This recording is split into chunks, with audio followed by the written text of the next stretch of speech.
तो मूवी की शुरुआत में ये आदमी देश छोड़कर भागने की तैयारी कर रहा था। तभी वहाँ ये 3 लोग आ गए और उस आदमी को बिठाकर उसे ड्रग्स के इंजेक्शन लगाने लगे और ड्रग्स के ओवरडोज की वजह से उसकी मौत हो गई। उस आदमी को मारने के बाद इन सभी ने कैदियों के कपड़े पहन लिए और एक जेल में अपने आप ही चले गए, जिससे हमें पता चलता है कि ये सभी बड़े ही खतरनाक कैदी हैं और वो जब मर्जी उस जेल से बाहर आ सकते हैं। फिर हम सॉन्ग नाम के कैदी को देखते हैं, जिसे कुछ बाकी कैदियों के साथ उस जेल में ले जाया जा रहा था। अब जब ये लोग उस जेल में पहुंचे तो वहाँ के पुराने कैदी इन नए कैदियों के साथ बदतमीजी करने लगे। तब सॉन्ग को ये सब बर्दाश्त नहीं होता और उसकी पहले ही दिन उस जेल में एक गैंग से लड़ाई हो जाती है। वहाँ एक दूसरी गैंग के लोग इन लोगों को लड़ता हुआ देख रहे थे।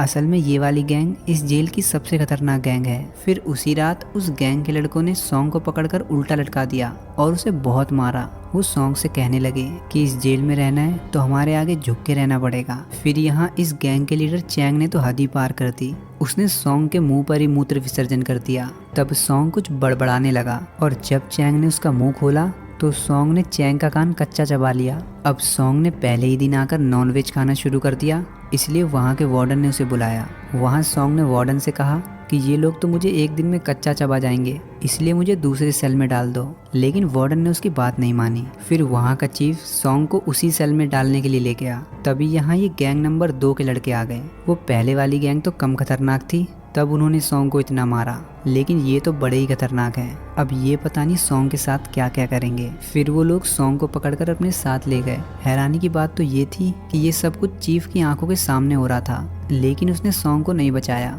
जिससे हम समझ गए कि वहाँ के सभी ऑफिसर बिके हुए हैं और कोई भी ऑफिसर इन लोगों के मामले में नहीं बोलता। वो लोग सॉन्ग को अपने लीडर इको के पास लेकर गए। इको बहुत ज्यादा खतरनाक है, यहाँ तक कि उस जेल का वार्डन भी उसकी गुलामी करता है। कुल मिलाकर हम ये कह सकते हैं कि इको इस जेल का राजा है और वो जो कुछ भी कहता है वहाँ का कानून बन जाता है। यहाँ इको सॉन्ग से कहने लगा कि अगर तुम्हें इस जेल में जिंदा रहना है तो तुम्हें मेरी गुलामी करनी पड़ेगी। तब सॉन्ग ने साफ मना कर दिया, लेकिन मना करने का तरीका थोड़ा सा कैजुअल है। अब इको अपने आदमियों से कहकर सॉन्ग का हाथ कटवाने लगा। अब डर की वजह से सॉन्ग ने इको की बात मान ली। इको ने देखा कि सॉन्ग ने इतने में ही पैंट में मुँह दिया, इसीलिए उसने सॉन्ग को ज्यादा डराना सही नहीं समझा और वहाँ से चला गया। इसके बाद सॉन्ग एक पुलिस वाले से पूछता है कि आखिर वो नौजवान है कौन जो इतना चौड़ में रहता है, आज वो मेरे हाथों से मरने ही वाला था।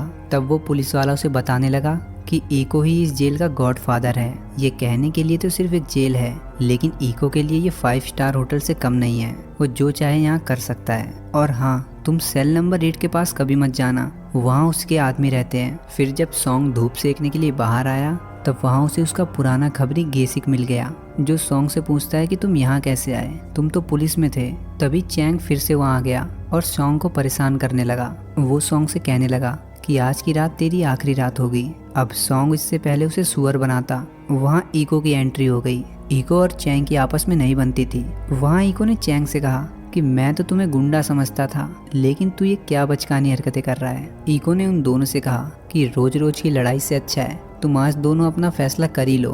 तब सॉन्ग ने कहा कि अगर मैं जीता तो मुझे फ्राइड चिकन और सेल नंबर 8 चाहिए। अब उन दोनों के बीच में मुकाबला शुरू हो गया, जहां सॉन्ग ने बड़े ही आसानी से चैंग को हरा दिया। अब वादे के मुताबिक चीफ ने सॉन्ग को उस सेल से निकालकर सेल नंबर 8 में शिफ्ट कर दिया। अब इसके बाद हम डॉक्टर किम को देखते हैं, जो जेल से बाहर वार्डन से मीटिंग कर रहा था। असल में डॉक्टर किम जेल से बाहर रहकर लोगों से कॉन्ट्रैक्ट लेता था और वार्डन के जरिए उस कॉन्ट्रैक्ट को जेल के अंदर इको तक पहुंचाता था। फिर इको के आदमी उस कॉन्ट्रैक्ट को रात में पूरा करते थे। शुरुआत में जो हमने देखा वो ऐसे ही एक कॉन्ट्रैक्ट का हिस्सा था। आज वो एक ड्रग्स की चोरी का कॉन्ट्रैक्ट लेकर आया है। अब रात में इको के आदमी जेल से बाहर आए और उस ड्रग्स को चुरा कर ले गए, लेकिन रास्ते में उन्हीं के एक साथी हाकी उन्हें धोखा दे दिया और वो ड्रग्स लेकर भाग गया। अब इधर वार्डन टेंशन में आ गया, इसलिए नहीं क्योंकि वो ड्रग्स लेकर भाग गया, बल्कि इसलिए कि अगर पुलिस ने उसे पहले पकड़ लिया तो जेल में चल रहे सभी कारनामों के बारे में पुलिस को पता चल जाएगा। अब उसी दिन जेल का इंस्पेक्शन करने के लिए एक हाई लेवल का ऑफिसर आया, जिसका नाम ऑफिसर बे है। उसे अचानक वहां देखकर वार्डन के होश उड़ गए। असल में ऑफिसर बे उस जेल के बारे में सब कुछ जानता था, लेकिन उसे आज तक उनके खिलाफ कोई सबूत नहीं मिला, इसीलिए वो अभी तक कुछ नहीं कर सका। इसके बाद वो इको से मिला।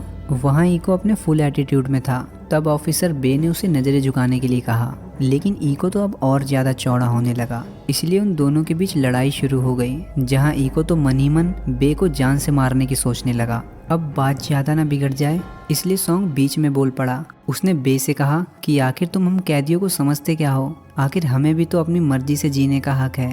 अब सॉन्ग के इतना कहते ही वो पुलिस वाले सॉन्ग को ही पीटने लगे ताकि वो ऑफिसर बे के सामने अच्छे बन सके, जिसके बाद बे वहां से चला गया। अब यहाँ सॉन्ग ईको की नज़रों में चढ़ चुका था, क्योंकि वहाँ सॉन्ग के सिवा और किसी ने ईको के सपोर्ट में नहीं बोला। इसलिए रात में ईको सॉन्ग से मिलने गया। वहाँ ईको ने उससे पूछा कि तुम्हें खाने में क्या पसंद है, आज तुम जो चाहें वो खा सकते हो। तब सॉन्ग ने मछली खाने की डिमांड की। तब ईको कहता है ये तो मुश्किल है। सॉन्ग कहने लगा कि जब ये मुश्किल है तो तुमने मुझसे पूछा ही क्यों। अब बात ईको के सेल्फ रिस्पेक्ट की थी, इसलिए वो अपनी पावर का इस्तेमाल करके सॉन्ग को अपने साथ बाहर मछली खिलाने के लिए ले गया। वहाँ ईको ने पूछा कि तुमने आखिर मेरी मदद क्यों की। तब सॉन्ग ने बताया कि तुम्हें इम्प्रेस करने के लिए, क्योंकि इतने खूंखार कुत्तों से भरी उस जेल में जिंदा रहने के लिए मुझे ऐसा करना पड़ा। यहाँ ईको कहता है कि मैंने सुना है कि तुम एक पुलिस वाले थे, तो क्या तुम मेरे लिए किसी को पकड़ कर ला सकते हो, तुम्हें इस काम के पूरे $1,00,000 मिलेंगे। तब सॉन्ग कहने लगा कि मैं सिर्फ उसे पकड़ कर लाऊंगा, अपन को कोई लफड़ा नहीं चाहिए। अब वहाँ से जाते समय सॉन्ग को अपने भाई की याद आने लगी। जब सॉन्ग पुलिस में था तब उसका भाई उससे मदद मांगने आया था, क्योंकि उसका भाई एक रिपोर्टर था और उससे कुछ लोगों के काले कारनामों के बारे में पता चला था, लेकिन किन्हीं कारणों की वजह से सॉन्ग उसकी मदद नहीं कर पाया। खैर, सॉन्ग जिस आदमी की तलाश में है उसका नाम हाक्यू है। ये वही आदमी है जो उस दिन ड्रग्स लेकर भाग गया था। सॉन्ग ने कुछ दिनों के बाद हाक्यू के दोस्त को पकड़ लिया और उसे पीटने के बाद उसने हाक्यू का भी पता बता दिया। फिर उसी रात सॉन्ग ने हाक्यू को भी ढूंढ लिया और सॉन्ग ने उसे पकड़कर ईको को सौंप दिया। फिर ईको उसे जेल में लेकर गया और उसे फांसी पर लटका दिया। सॉन्ग ये देखकर खुश नहीं था, लेकिन वो ईको के खिलाफ भी नहीं जा सकता था। वहाँ ईको ने वादे के मुताबिक सॉन्ग को $1,00,000 दे दिए। फिर अगले दिन सॉन्ग साफ सफाई करने के बहाने उस वार्डन के ऑफिस में नजर रखने लगा। अब इसके पीछे क्या रीजन है वो हमें कुछ देर में पता चलेगा। फिर एक दिन जब वो सभी बैठकर खाना खा रहे थे, तब सॉन्ग और ईको के खास आदमी ली के बीच किसी बात को लेकर बहस हो गई। अब खाना खाते वक्त ईको को कोई डिस्टर्ब करे ये उसे पसंद नहीं है, इसीलिए उसने एक भारी भरकम प्लेट उठाकर ली का सर फोड़ दिया और उसने सॉन्ग से सिर्फ इतना ही कहा कि तू भी अपनी जुबान पर थोड़ी लगाम लगा। अब इस बारे में जब चैंग को पता चला तो मौके का फायदा उठाने के लिए वो ली से मिलने गया। चैंग ली को भड़काने लगा कि देख लेना, एक दिन वो सॉन्ग तुम्हारी जगह ले लेगा और ईको का खास आदमी बन जाएगा और तुम्हारी कोई हैसियत नहीं रहेगी।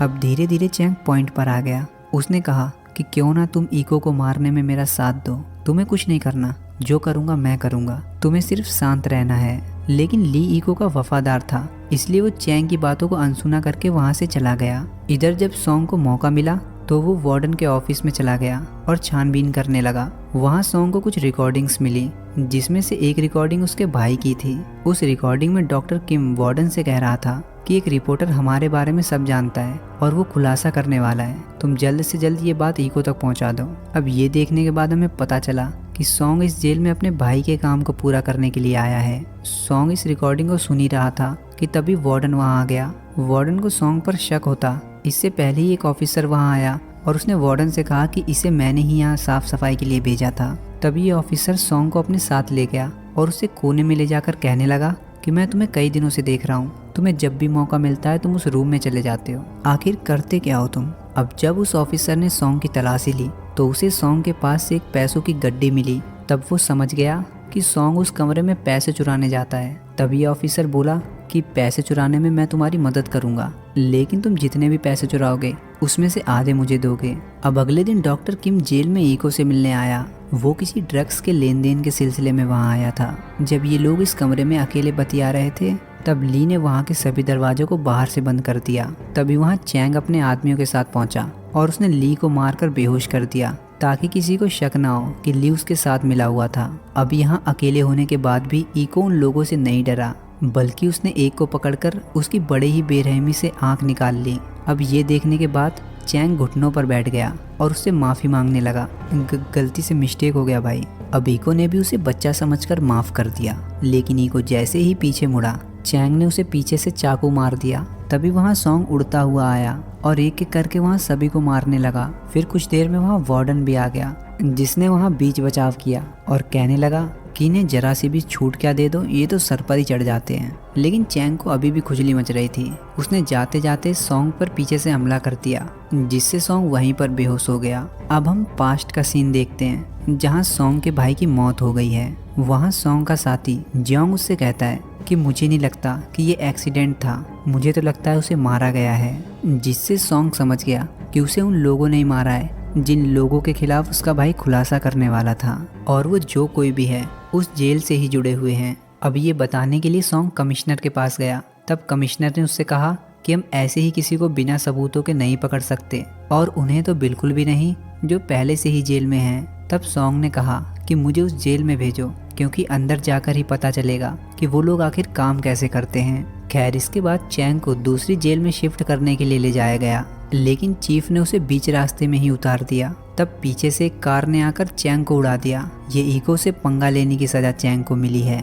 इसके बाद जेल में इको ने अपने सभी गैंग मेंबर्स को एक जगह पर इकट्ठा किया और उनसे कहने लगा कि तुम में से किसी ने मुझे धोखा दिया है, वो अपने आप ही बाहर आ जाए तो ज्यादा अच्छा होगा। तभी ली घुटनों पर बैठकर इको से अपनी जान की भीख मांगने लगा। वहाँ इको ने सॉन्ग से कहा कि इसका गेम तुम बजाओ, आज मेरा व्रत है। अब सॉन्ग के लिए बहुत अच्छा मौका था अपने भाई के हत्यारों में से एक को कम करने का, जिसके बाद सॉन्ग ने मशीन से ली के टुकड़े कर दिए। अब इसके बाद इको सॉन्ग से मिलने आया। उसने सॉन्ग से कहा कि शुरुआत में तुम्हें ये सब अजीब लगेगा, लेकिन धीरे धीरे तुम्हें इसकी आदत पड़ जाएगी, क्योंकि यहाँ की दुनिया और बाहर की दुनिया में ज़्यादा फर्क नहीं है। हमें जीने के लिए अपनी ज़िंदगी में कुछ गलत काम करने ही पड़ते हैं। तुम सिर्फ मुझे देखो और सीखो, एक दिन तुम भी मेरी तरह राज करोगे। फिर अगले दिन कुछ कैदियों को जेल से बाहर साफ सफाई करवाने के लिए ले जाया गया, जिसमें सॉन्ग भी शामिल था। वहाँ सॉन्ग ने इस ऑफिसर को पैसे दिए और कुछ देर के लिए वहाँ से गायब हो गया ताकि वो ऑफिसर जियोंग से मिल सके।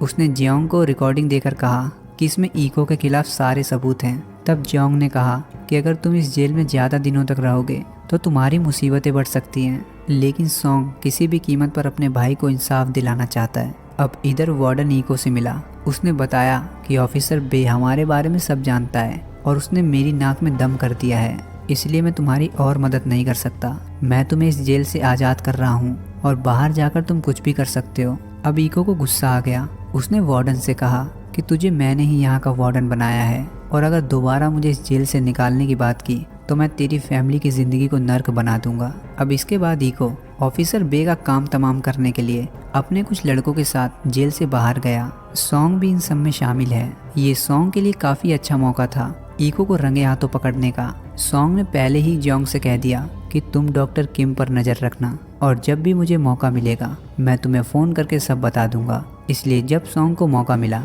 उसने जियोंग को फ़ोन करके बताया कि इको अपने आदमियों के साथ बाहर आया है और यही सबसे अच्छा मौका है उसे पकड़ने का। तभी इको ने सॉन्ग को फ़ोन पर बात करते हुए देख लिया और फ़ोन उससे ले लिया। इको ने जब आवाज़ सुनी तो वो एक औरत की आवाज़ थी। उनकी बातों से इको समझ गया ये तो सॉन्ग की मम्मी हैं। अब इधर जियोंग अपनी पूरी टीम के साथ एक लोहे के कारखाने के पास जा रहा था, क्योंकि उस लोकेशन के बारे में सॉन्ग ने उसे बताया था। जब पुलिस वाले उस कारखाने के अंदर गए तो वहाँ वर्कर्स के सिवा और उन्हें कोई नहीं मिला, जिसका मतलब था कि इको ने अपनी लोकेशन बदल ली है। इधर सॉन्ग ने इको से पूछा कि हमने अपनी लोकेशन क्यों बदली। इको ने कहा कि इससे तुम्हें कोई मतलब नहीं होना चाहिए। इसी बीच उसके आदमी लोग ऑफिसर बे को वहाँ पकड़ कर ले आए। वहाँ इको ने ऑफिसर बे को कूड़े को क्रश करने वाली एक मशीन में डालकर मार दिया। जाते वक्त इको को पता चला कि जहाँ वो पहले जाने वाले थे उस कारखाने में पुलिस का छापा पड़ चुका है, जिसके बाद उसने सॉन्ग को अपने साथ बिठाया और उसे ऑफिसर जियोंग की फ़ोटो दिखाई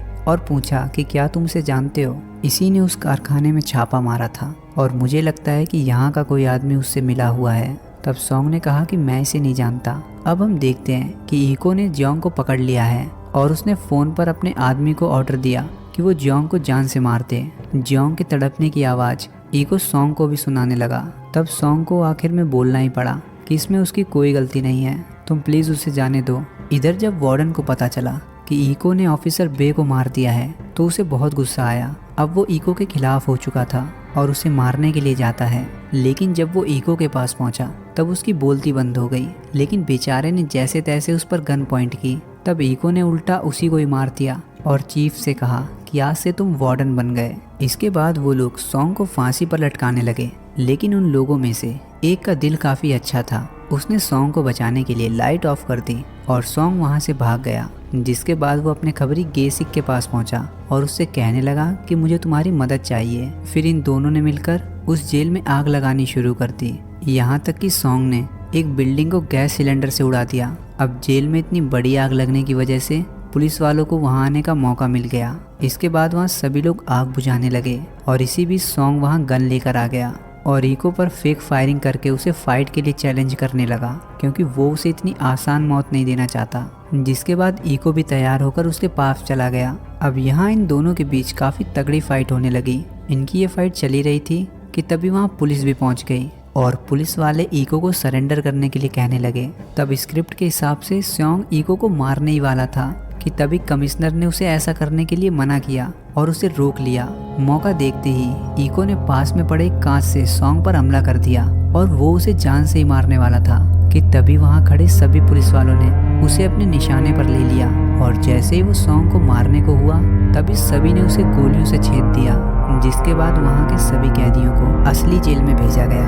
अब इको के मरने के बाद उससे जुड़े हुए सभी लोगों को गिरफ्तार कर लिया गया, जो कि सॉन्ग के लिए बहुत अच्छी बात थी, लेकिन उसके लिए बुरी बात भी थी। वो ये कि जेल के सभी कैदियों ने सॉन्ग के खिलाफ गवाही दी। उन्होंने कहा जेल में सॉन्ग इको का खास आदमी था और उसके सभी क्राइम में उसका साथ देता था। अब इसलिए पुलिस वालों ने सॉन्ग को भी गिरफ्तार कर लिया और उसे जेल में डाल दिया। जिसके साथ ही ये मूवी यहाँ खत्म